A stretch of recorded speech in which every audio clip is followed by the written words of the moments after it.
생활 속의 한파 피해. 무서워. 겨울이 싫다. 겨울이 싫긴? 생활 속의 한파 피해를 줄이면 건강하게 겨울을 날 수 있어. 어떻게? 들어봐. 우선 급작스런 기온 강화에 따라 생기는 건강상의 이상에 대해 알아보자. 우리 몸은 춥고 건조한 날씨 때문에 체내 소모열을 늘리기 위해 심장 박동수가 빨라지면서 혈압이 높아지고, 이에 따라서 심근경색, 뇌졸중 등 심장, 뇌혈관계의 질환이 발생하기 쉬워. 또 기온 저하와 건조한 공기 때문에 호흡기 저항력이 약해져서 감기에 걸리기 쉽고, 체열이 발산되지 못해 피부염이나 가려움, 피부 발진 등이 발생하기 쉽지. 그런데 무엇보다도 겨울철 건강관리에서 가장 주의해야 할 것은 동상과 저온증의 예방이야. 동상은 추운 날씨에 오랫동안 피부가 노출되어 있을 경우 노출 부위가 붉게 변하고 부으며 물집이 생기는 거고, 저온증은 추운 곳에서 잘 때 생기는 건데 몸의 온도가 떨어지면서 호흡이 약해지고 심장이 불규칙적으로 뛰면서 혼수 상태에 빠지기도 해. 만약 체온이 30도 이하로 내려가면 심장이 멎을 수도 있으니까 혹시라도 밖에서 자야 할 경우에는 주의해야 해. 오케이? 이지가 선생님을 대신해서 잘 설명해 주었구나. 선생님, 재성이는 좀 어때요? 응, 양호실에서 잘 쉬고 있단다. 침대에 눕자마자 코를 쿨쿨하며 바로 잠들어 버리던걸.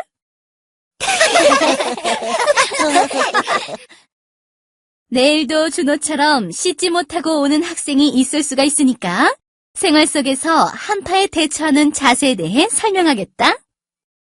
영하 5도씨 이하의 추운 날씨가 계속되면 수도 계량기가 얼어서 터져버리고 수도관이 얼어버려.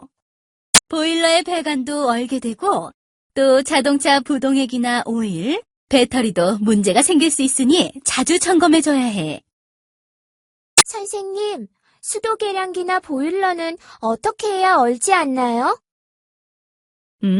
수도 계량기 및 관을 보온하려면 보호함 내부는 헌옷을 채우고 외부는 테이프로 꽉 붙여서 찬 공기가 스며들지 않도록 해야 해. 복도식 아파트는 수도 계량기 동파가 많이 발생하니까 특히 수도 계량기 보온에 유의해야 할 거야. 만약 장기간 집을 비우게 될 경우에는 수도 꼭지를 조금 열어 물이 흐르도록 하여 동파를 방지해야 하고, 수도관이 얼었을 때는 헤어드라이어 등으로 서서히 가열해 녹이거나 미지근한 물로 녹이면 되지. 추울 때는 어디 안 가고 집에 있는 게 최고야.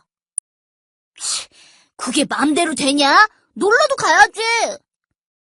그럼 춥다고 집에만 있을 수는 없어. 그렇지만 밖에 나갈 때에는 되도록이면 대중교통을 이용하고 자동차를 탈 때는 주로 낮에 다니고 가급적 혼자 움직이는 건 피하는 게 좋아. 또 가족에게 어딜 갈지, 언제 도착할지를 미리 알려두어야 하는 걸 잊지 말도록. 알겠니? 네. 참, 선생님. 엄마가 그러시는데 시골에 계신 할아버지가 걱정이 많으시대요. 왜 그러시는데? 한파 때문에 농사를 망칠지도 모르신다고요. 걱정이 많으시겠구나. 한파는 생활 속에서 피해를 발생시키기도 하지만 또 사회 속에서도 발생시키기도 한단다.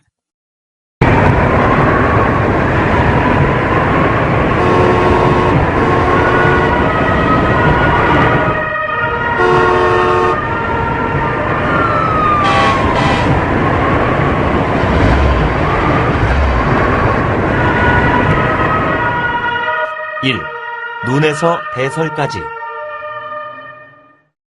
춘천과 양구 사이 배우령 46번 국도에서는 타이어 체인을 감은 차량들만 통과할 수 있습니다.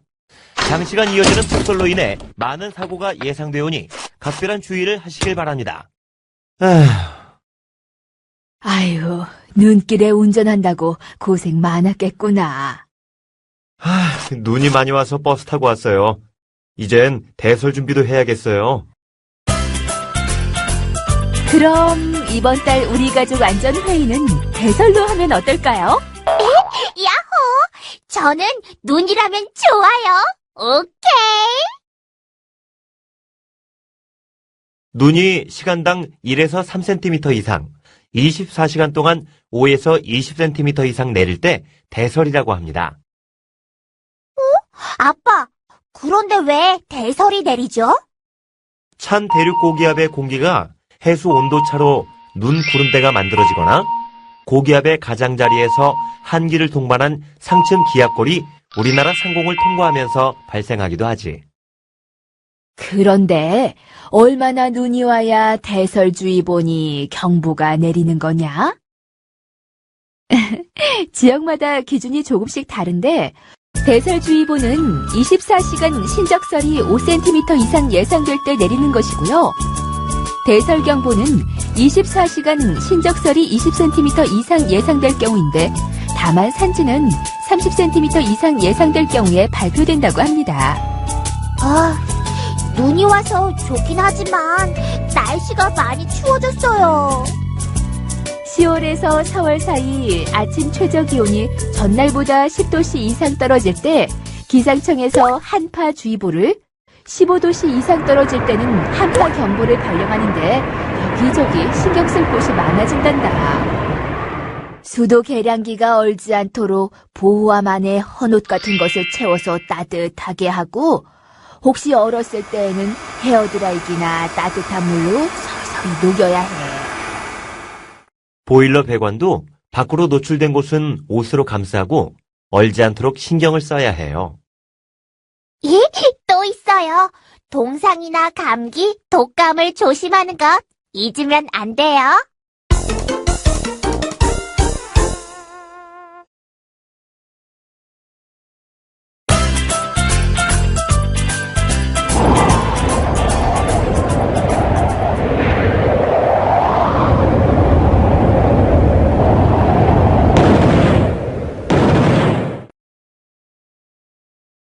이 하얀 눈의 공포 대설. 해마다 대설로 길도 막히고 집이나 비닐하우스가 무너지는 피해가 반복되는 것 같아. 대설 피해는 눈이 많이 쌓여서 일어나는 적설 피해와 눈의 압력으로 일어나는 설압 피해, 경사면으로 미끄러져 내리는 눈사태 피해, 가설물에 눈이 부착해서 생기는 착설 피해가 해마다 반복되고 있어서 걱정입니다. 눈은 내릴 때는 좋은데 많이 쌓여서 큰 피해가 생기는 것 같아요. 대설 피해는 눈이 쌓이면서 하중이 커지기 때문에 생긴단다. 27cm 정도의 눈이 쌓이면 비닐하우스가 붕괴되고 1m 정도면 슬레이트 지붕이 무너져 내리기도 한다는구나. 폭 10m, 길이 20m인 비닐하우스에 50cm의 눈이 쌓일 경우 30톤 정도의 무게가 되는데 쉽게 말하자면 15톤 트럭 2대가 있는 셈이지. 그리고 일단 무너지기 시작하면 눈이 한 곳으로 몰려서 더욱 위험하다는구나. 가끔은 3월에 대설이 내려 큰 피해가 생기는 것 같아. 봄철에 내리는 눈은 습기가 많아서 겨울 눈보다 훨씬 무겁고 더 잘 뭉쳐지기 때문에 피해가 크다고. 더욱 각별한 주의가 필요하죠.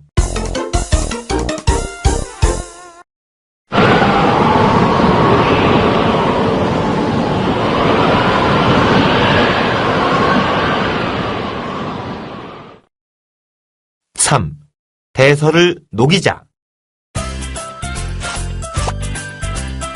아휴, 추운데 고생했다. 눈을 꼭 우리가 치워야 해요? 2006년부터 전국 각 지역에 조례로 제정되어 내 집 앞, 내 점포 앞 눈을 직접 치워야 한단다. 꼭 조례 때문만이 아니라 모두가 조금씩 눈을 치운다면 다니기가 훨씬 편하고 사고도 줄어들겠지? 혹시 모르니까 일기예보 좀 봐야겠다.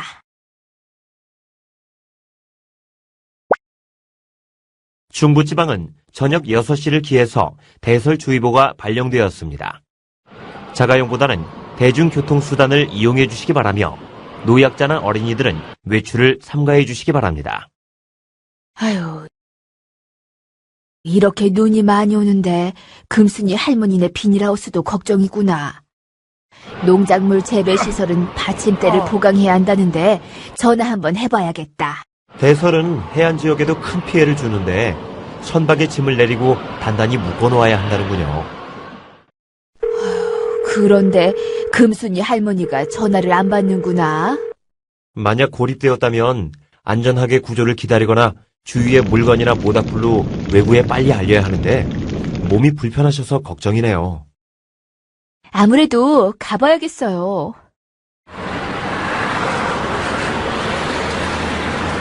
다시 눈이 내려요. 앞이 잘 안 보이니 조심하세요.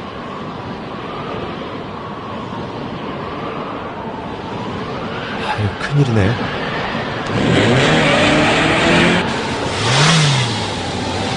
차가 안 움직이는군요. 눈이 너무 많이 와서 그런가 봐요. 신고해야 하는 것 아닌가요? 휴대전화도 안 되고 너무 깜깜해서 방향을 알 수가 없으니 차 안에서 기다려야겠어요. 실내등을 켜고 라디오 안테나에 수건을 걸어놓고 기다려야겠어요. 춥지만 기름을 아끼려면 히터도 1시간에 10분 정도로 조금씩만 켜야겠어요. 잠깐씩 환기도 시키고 몸도 좀 움직여야겠어요.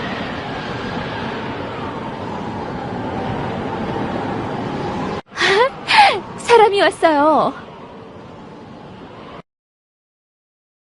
금순이 할머니네 비닐하우스가 무너져서 도와드리러 왔는데 어떻게 해야 할지 모르겠습니다. 난방기가 설치된 시설에서는 커튼과 이중 비닐을 열고 난방기를 최대한 가동시켜 눈이 녹을 수 있게 하고 난방을 하지 않는 무거운 하우스는 왕겨, 볏짚이나 알코올을 태워 온도를 높여야 합니다.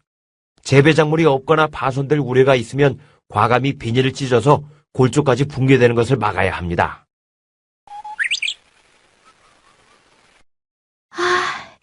이제 눈이 그쳤나 봐요. 우리 가족도 고생이 많았구나. 이번 대설에는 내 집 앞, 내 점포 앞 눈 치우기로 큰 불편 없이 지난 것 같구나. 모두들 조금씩 수고하니까 피해가 많이 줄었다고 하는군요. 이것 보세요. 우리 가족을 눈사람으로 만들었어요. 이젠 친구들이랑 눈싸움 할 거예요.